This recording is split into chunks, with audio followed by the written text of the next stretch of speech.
سب سے بڑا اگر کوئی مشکل کشا ہے نا اسباب میں، سورج ہے. سورج کی وجہ سے دنیا میں موسم تبدیل ہوتے ہیں، سورج کی وجہ سے بارشیں برستی ہیں، سورج کی روشنی کی وجہ سے پودے اپنی خوراک تیار کرتے ہیں، ان پودوں کو ہم کھاتے ہیں، جانور کھاتے ہیں. یہ سارے کا سارا فوڈ کا سرکل سورج کی وجہ سے چل رہا ہے. سورج ختم ہو جائے کوئی پودا بھی سلامت نہ رہے پلانٹ ارتھ کے اوپر. یہ ساری کی ساری زندگی سورج کی برکت سے ہے. ہمیں کبھی وام بھی ہوا ہے کہ ہم، اب یہ دیکھ لیں آلموسٹ 2 ہفتے ہونے والے ہیں سورج نہیں نکل رہا، ہمارے جیلوں میں تو نہیں نکلا دھند کی وجہ سے. تو میں اب کیا کہوں گا، المدد کیا سورج، بادلوں سے باہر نکل آئے، ایسا تو نہیں کہہ سکتے کہ ٹھنڈ بڑھ رہی ہے، کہ گرمی کا موسم قریب آ رہا ہے. ہاں، فرشتوں یہ پیغام دے دو. فرشتوں کو نہیں آپ پکار سکتے، بادلوں کو نہیں پکار سکتے، سورج کو نہیں پکار سکتے، اسباب کو آپ پکار ہی نہیں سکتے.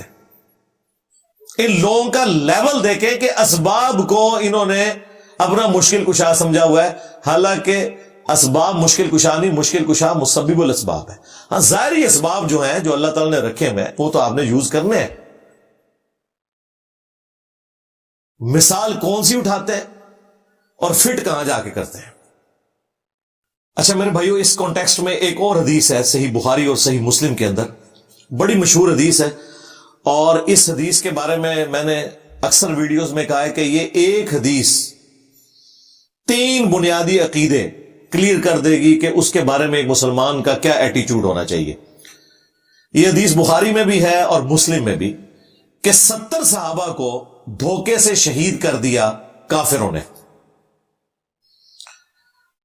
اور وہ 70 نبی علیہ السلام کے لائق ترین سٹوڈنٹس تھے، قراء تھے، قرآن جاننے والے تھے.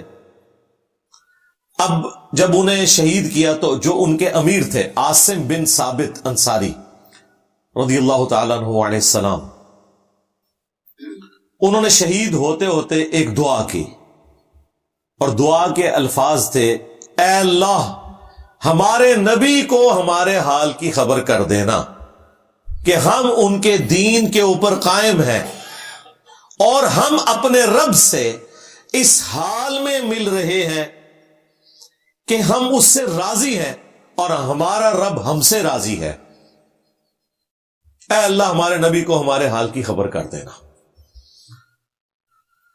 صحیح بخاری کے الفاظ ہیں، یہ حدیث مسلم میں موجود ہے، کہ حضرت جبرائیل علیہ السلام رسول اللہ صلی اللہ علیہ وآلہ وسلم کے پاس حاضر ہوئے، اور انہوں نے عرض کیا رسول اللہ آپ کے ساتھیوں کو اس طریقے سے شہید کر دیا گیا، اور انہوں نے شہید ہوتے وقت یہ دعا کی ہے، اور میں اللہ تعالیٰ کی طرف سے آپ کے پاس یہ پیغام لے کر آیا ہوں کہ آپ کے ساتھیوں نے آپ کے لیے یہ پیغام بھجوایا. اب دیکھیں نبی الاسلام جب دنیا میں موجود تھے، کسی نے یہ جو حدیث بخاری اور مسلم کی کہ اللہ تعالیٰ عطا فرماتا ہے میں تقسیم کرنے والا ہوں، اس کے تحت انہوں نے یہ رزلٹ نہیں نکالا کہ وہ کہیں یا رسول اللہ انظر حالنا. حالانکہ نبی الاسلام قبر اطہر میں بھی تشریف نہیں لے گئے، مدینہ شریف میں موجود ہیں، اور وہ صحابی کیا کہہ رہے ہیں، اے اللہ ہمارے نبی کو ہمارے حال کی خبر کر دینا. یعنی ان کا کیا عقیدہ تھا کہ اللہ بتائے گا تو نبی کو پتا چلے گا. مطلب علم غیب کا صحیح والا عقیدہ کہ جو اللہ بتاتا ہے وہ نبی کو پتا ہوتا ہے. دوسرا، ان صحابہ کا یہ عقیدہ تھا کہ نبی علیہ السلام حاضر و ناظر نہیں ہے، یعنی یہاں موجود نہیں ہے. ویسے تو یہ لفظی گستاخانہ ہے، حاضر تو ہم حضور کے سامنے ہوں گے، حضور ہمارے سامنے حاضر تو نہیں ہوں گے، تشریف لے کر آئیں گے. دیکھو کتنے گیا دماغ میرا، لفظی گستاخانہ جی حاضر و ناظر. حاضر تو ہم رسول اللہ کے سامنے ہوں گے، نبی علیہ السلام ہمارے سامنے حاضر ہوں گے، وہ تو تشریف لائیں گے. چلیں ایک ٹرم کے طور پر تو صحابہ کرام کا حاضر و ناظر والا عقیدہ نہیں تھا، ورنہ وہ کہتے ہیں یا رسول اللہ آپ دیکھ لیں کہ ہم آپ کی خاطر جان دے رہے ہیں اور آپ کے دین پر قائم ہیں. تیسرا، استمداد اور استعانت یعنی مدد کے لیے پکارنا، یہ عقیدہ بھی کلیئر ہو گیا. انہوں نے یہ نہیں کہا یا رسول اللہ انظر حالنا، یا رسول اللہ مدد دیکھیے ہم آپ کی طرف سے آئے تھے، ہمیں دھوکے سے انہوں نے شہید کر دیا. انہوں نے کہا اے اللہ تو ہمارے نبی کو ہمارے حال کی خبر کر دینا. ایک حدیث اور 3 عقیدے.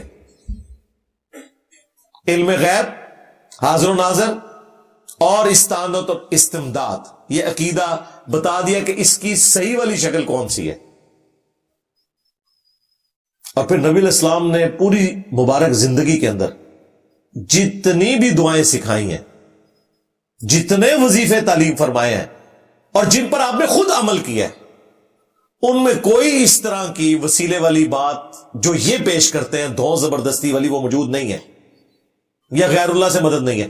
قرآن میں 40 کے قریب دعائیں آئی ہیں انبیاء کی، وہ ساری کی ساری ربنا کے ساتھ ہے۔ بعض تو اللہ تعالیٰ نے خود سکھائی ہوئی ہیں، ساری کی ساری ڈائریکٹ دعائیں۔ صحیح بخاری میں ابن عباس کہتے ہیں کہ تمہارے جد امجد ابراہیم خلیل اللہ کو جب آگ میں پھینکنے لگے تو انہوں نے پڑھا تھا حسبنا اللہ و نعم الوکیل، اور تمہارے نبی صلی اللہ علیہ وآلہ وسلم پر بھی جب کبھی مشکل اور پریشانی آتی تھی تو وہ کہتے تھے حسبنا اللہ و نعم الوکیل، ہم نے اللہ ہی پر بھروسہ کیا اور وہی بہتر کارساز ہے۔ یہ قرآن میں آیت بھی ہے کہ جب صحابہ کرام کو یہ خبر پہنچی کہ کافر ان کے خلاف سازش کر رہے ہیں تو انہوں نے کہا حسبنا اللہ و نعم الوکیل۔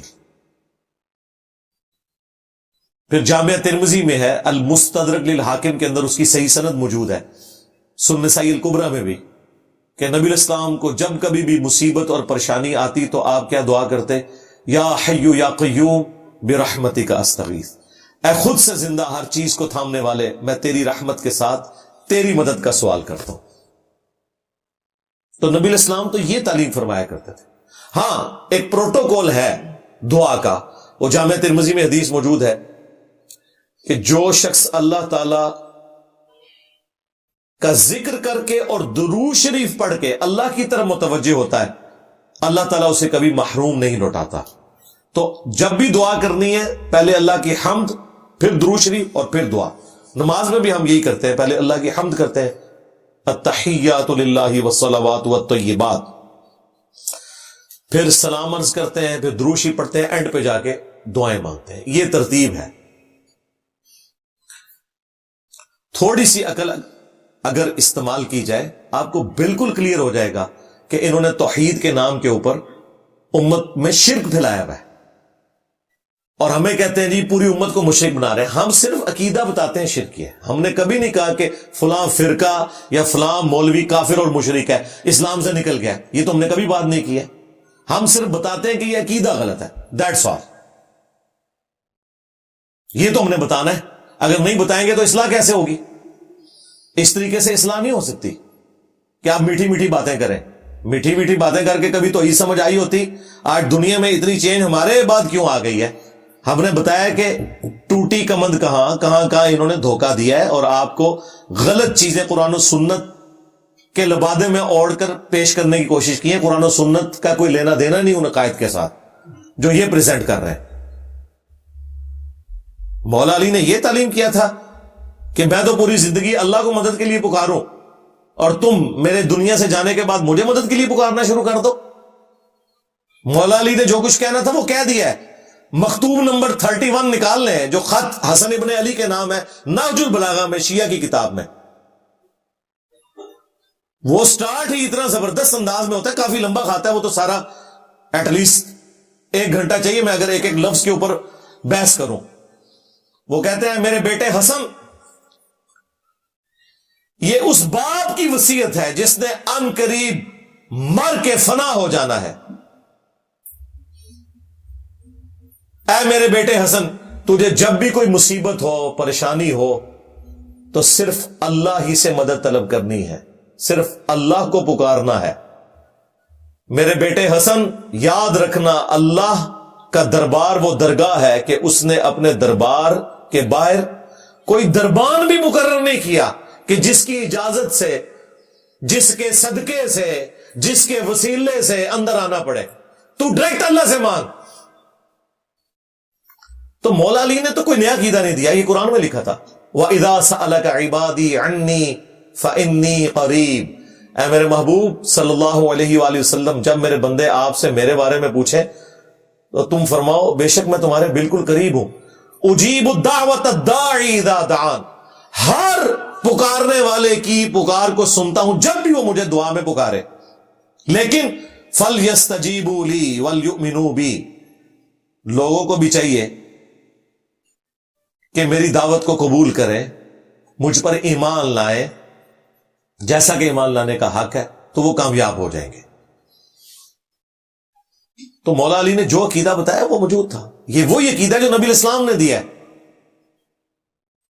ابو داؤد میں، ترمذی میں حدیث ہے، نبی الاسلام نے فرمایا الدعاء هو العبادہ، دعا ہی تو عبادت ہے۔ اور آپ نے اپنی بات کی دلیل میں قرآن کی آیت پڑھی، وقال ربکم، اور تمہارے رب نے یہ وصیت کی تھی، ادعونی استجب لکم، اے میرے بندو مجھ سے مانگو میں تمہاری دعاؤں کو قبول کروں گا۔ ان الذین یستکبرون عن عبادتی، بے شک جو لوگ دعا کرنے میں مجھ سے تکبر کریں گے، مجھ سے دعا نہیں مانگیں گے، عبادت کا لفظ آیا دعا کے لیے، ان قریب میں انہیں ذلیل و خوار کر کے جہنم میں پھینکوں گا، والعیاذ باللہ تعالی۔ نبی الاسلام نے یہ آیت پڑھی کہ دعا ہی تو عبادت ہے۔ تو یہ امی سے روٹی مانگنا یہ دعا نہیں ہے، یہ اسباب ہے۔ نہیں وہ ٹھیک ہے آپ کی بات، ایاک نعبد و ایاک نستعین میں یہ تو ہے کہ ہم نے مدد اللہ سے مانگنی ہے، دعا اللہ سے کرنی ہے، لیکن یہ کہاں لکھا ہوا ہے کہ کسی اور سے نہیں کرنی؟ اے بچو کر لا دے رہے، ہم نے وہ بھی نکال دیا۔ ہاں جی لکھا ہوا ہے کہ دوسرے سے نہیں کرنی، کدھر لکھا ہوا ہے؟ جناب شیعہ کے صبح شام کے اذکار میں لکھا ہوا ہے، قرآن کی آیت ہے، سورۃ النمل کی آیت نمبر 62، یہ شیعہ مکتب کے صبح و شام کی دعاؤں میں ہے، اہل البیت کی دعاؤں میں، امن یجیب المضطر اذا دعا، بھلا بتاؤ تو کون ہے جو مصیبت اور پریشانی میں گھرے ہوئے شخص کی فریاد کو سنتا ہے، وَيَكْشِفُ السُّوءَ، اور اس سے اس کی تکلیف کو دور کر دیتا ہے، وَيَجْعَلُكُمْ خُلَفَاءَ الْأَرْضِ، اور تمہیں زمین پر اگلوں کا خلیفہ کرتا ہے، یعنی تمہارے ماں باپ مر جاتے ہیں تو انہی گھروں میں تم رہتے ہو، تم مر جاؤ گے تمہاری اولاد، لیکن اللہ کو موت نہیں آتی، زمین پر اگلوں کا خلیفہ کرتا ہے۔ اَإِلَٰهٌ مَّعَ اللَّهِ، کیا اللہ کے ساتھ کوئی اور معبود بھی ہے؟ قَلِيلًا مَّا تَذَكَّرُونَ، بہت کم ہی نصیحت حاصل کرتے ہو۔ اس آیت میں اللہ تعالیٰ نے واضح فرما دیا کہ جس کا یہ عقیدہ ہے نا کہ اللہ کے ساتھ کوئی اور شخص بھی مصیبت اور پریشانی میں اس کی دعا سن سکتا ہے، گویا اس نے اسے اپنا خدا مان لیا۔ یا علی مدد کا مطلب ہے مولا علی کو خدا ماننا، یا شیخ عبد القادر جیلانی کا مطلب ہے عبد القادر جیلانی کو اپنا رب ماننا۔ کہاں لکھا ہوا ہے قرآن میں؟ اِلَٰهٌ مَّعَ اللَّهِ، کیا اللہ کے ساتھ کوئی اور الہ بھی ہے جس کی یہ کوالٹیز ہوں؟ قَلِيلًا مَّا تَذَكَّرُونَ، لیکن نصیحت بہت کم ہی حاصل کرتے ہو۔ اللہ نے پہلے ہی کہہ دیا نصیحت بہت کم لوگ حاصل کریں گے۔ تو قرآن اپنے عقیدہ توحید کے مقدمے میں بالکل کلیئر ہے، اس کے اندر اگر کوئی اپنی طرف سے اپنا لچ فرائی کرنے کی کوشش کرے گا یا کوئی شیطانی عقیدہ داخل کرنے کی کوشش کرے گا